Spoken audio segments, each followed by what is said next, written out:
আসসালামু আলাইকুম সুপ্রিয় দর্শক, আপনারা এখন দেখতে পাচ্ছেন বাংলাদেশের বহু প্রতীক্ষিত এবং বহু আকাঙ্ক্ষিত ১৬ কোটি মানুষের স্বপ্নের সেতু পদ্মা সেতুর লিংক রোডের বর্তমান অবস্থা।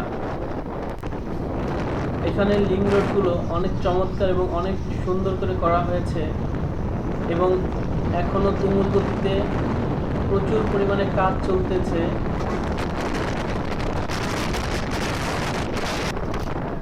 আপনারা দেখতে পাচ্ছেন টোল প্লাজার বর্তমান অবস্থা।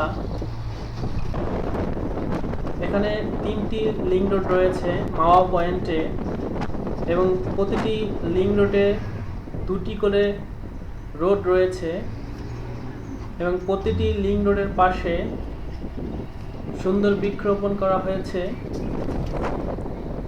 এই পদ্মা সেতুর কাজ 7 ডিসেম্বর 2014 সালে শুরু হয়ে বিরতিহীনভাবে চলছে এবং অবিরাম গতিতে চলছে। আশা করি পদ্মা সেতু আর কাগজে কলমে নয়, আর স্বপ্নে নয়, খুব শীঘ্রই এটা বাস্তবে রূপান্তরিত হবে এবং এই সেতুটি বাংলাদেশের আর্থসামাজিক উন্নয়নে বিরাট ভূমিকা রাখবে বলে সবার প্রত্যাশা। এখানে আপনারা সার্ভিস এরিয়া 2 দেখতে পাচ্ছেন। এখানে বিভিন্ন জিনিসপত্র বানানো হচ্ছে যা পদ্মা সেতুতে ব্যবহার করা হবে। থ্যাংক ইউ সবাইকে।